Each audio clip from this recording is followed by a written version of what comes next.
Hello மக்களே! இன்னைக்கு cook with கோமாளில aunty அவங்க பண்ண almond flower rose cup cake recipe தான் பார்க்க போறோம். ஃபர்ஸ்ட் ரோஸ் எசன்ஸ் பண்ணிடலாம். 2 பன்னீர் ரோஸை ஒரு பேனில் சேர்த்துட்டேன். 1/4 கப் தண்ணி விட்டு லோ ஃப்ளேம் வச்சு நல்லா கொதிக்க விட்டு அந்த தண்ணியை மட்டும் வடிகட்டி எடுத்துக்கோங்க. அடுத்து 2 முட்டையோட ஒயிட் பார்ட்டை மட்டும் நல்லா இந்த மாதிரி ஸ்டிஃப் பீக் வர வரைக்கும் பீட் பண்ணிக்கோங்க. இப்போ 1/4 கப் பாதாமை மிக்சியில் சேர்த்து அரைச்சி எடுத்துக்கலாம். இப்போ இன்னொரு பவுலில் 2 டேபிள் ஸ்பூன் பட்டர், 1/2 கப் சர்க்கரை, நம்ம பண்ணி வச்சிருக்க ரோஸ் வாட்டர் அண்ட் நம்ம ஆல்மண்ட் ஃப்ளவர் ரெடி பண்ணோம்ல அது, 1/4 கப் அளவுக்கு மைதா, 1 டீஸ்பூன் பேக்கிங் பவுடர், ஒரே பிஞ்ச் மட்டும் சால்ட் போட்டுக்கலாம். இதோட நம்ம எக் ஒயிட்டை பீட் பண்ணி வச்சுருந்தோம்ல அதை கொஞ்சம் கொஞ்சமாக சேர்த்து மிக்ஸ் பண்ணிவிட்டு ஒரு மோல்டில் ஆட் பண்ணிக்கோங்க.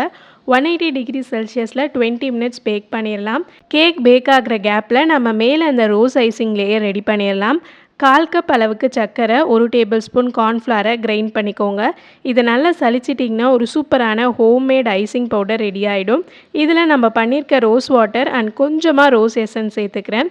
இதை நல்லா மிக்ஸ் பண்ணிட்டிங்கன்னா நல்லா கிளாஸி அண்ட் ஷைனியான ரோஸ் ஐசிங் ரெடி ஆகிடும். அண்ட் நம்மளோட கேக்கும் பேக் ஆகி வந்துருச்சு. மேலே நம்ம ரெடி பண்ணி வச்சுருக்க ரோஸ் ஐசிங் அண்ட் பிஸ்தா சேர்த்துக்கோங்க.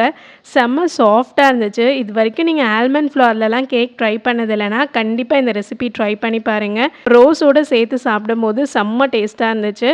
ஸோ ட்ரை பண்ணிவிட்டு எப்படி இருக்குன்னு சொல்லுங்கள். பாய் பாய்.